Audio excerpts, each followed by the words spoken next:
Modern airplanes are truly engineering marvels. They overcome highly turbulent and unpredictable currents in the air and complete their flights by undertaking many complex maneuvers. Have you ever thought of how the pilots are able to achieve this? Or what happens to the airplane when the pilot operates certain controls? In this video, we will explore how an airplane flies and how pilots are able to control an airplane in a logical yet simple way. We thank SimScale for lending their CFD support and making this video more informative. First, let's have a closer look at modern airplanes' wings and tails. One interesting thing you will notice is that they are not made as a single solid piece. The wings and tails of the airplanes have many movable parts. The most fascinating thing about the whole wing and the different parts of it is that they form a very special shape in fluid mechanics. That is the airfoil shape.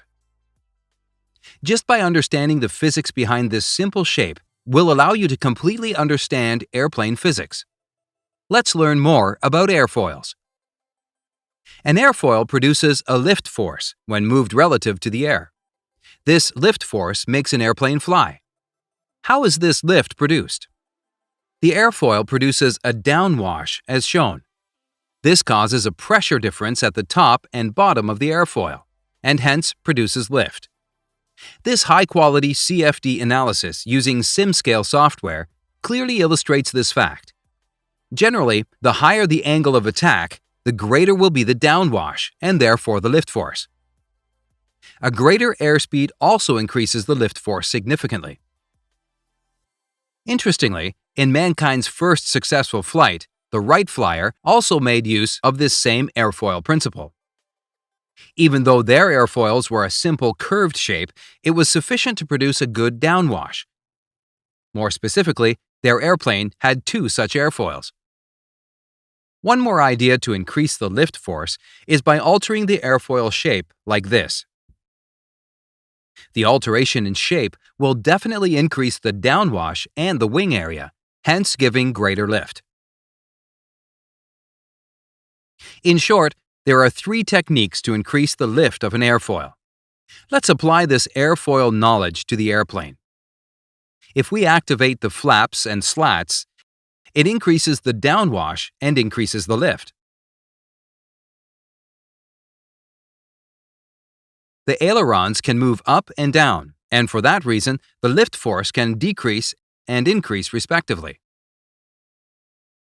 At the tail of the airplane, you can see two attachments, the rudder and the elevators. By adjusting the elevators, you can control the vertical force on the tail.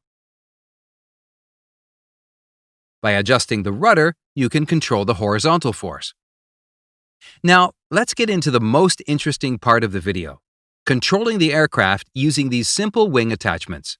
Let's start with the takeoff part of the flight.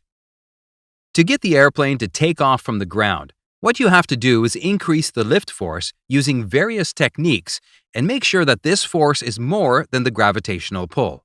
Pilots apply all of the three lift increase techniques together for a successful takeoff. First, the speed of the airplane is increased by increasing the thrust of the engines. When the airplane's speed is high enough, the pilots activate the flaps and slats. Lift is further increased due to this. When the airplane is ready for takeoff, they activate the elevators upwards. The tail force tilts the airplane as shown, and the angle of attack of the airfoil will be increased. The lift is suddenly increased due to this, and the airplane takes off. Usually, an angle of attack of 15 degrees is maintained for the takeoff. In all these discussions, we are talking about the engine's thrust. But how is the engine able to generate thrust? Modern airplanes use special kinds of engines called turbofan engines for this purpose.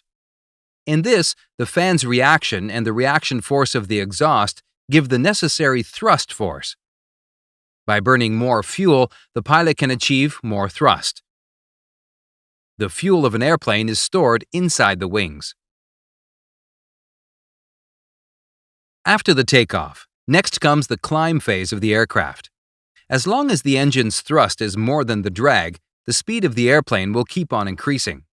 The greater the speed, the higher will be the lift force. This will cause the airplane to go up. When the airplane reaches level flight, there won't be any acceleration or change in altitude. You can see that with this condition. The thrust should be exactly equal to the drag, and the lift should be exactly equal to the weight of the airplane. Now, let's discuss the most crucial part. How does an airplane change direction? You might think that just by adjusting the rudder, you would be able to do this.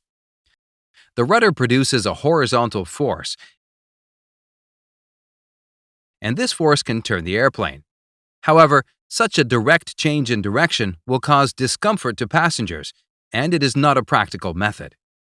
To make a turn as shown, what you need is a centrifugal force.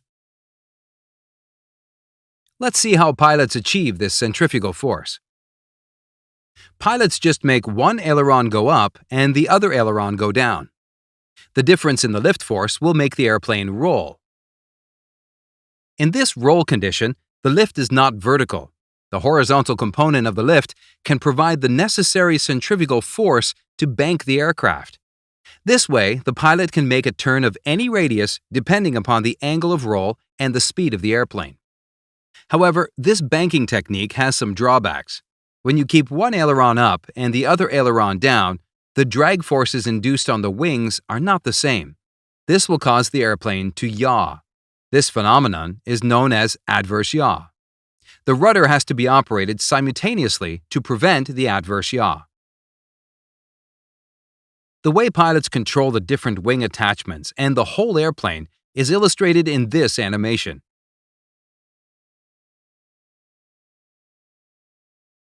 In practice, a control computer accurately manages all these wing attachments using a fly-by-wire system.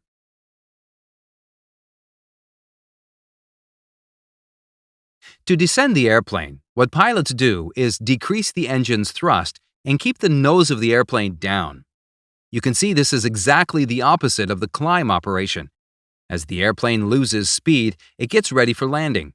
At this stage, the flaps and slats are activated again.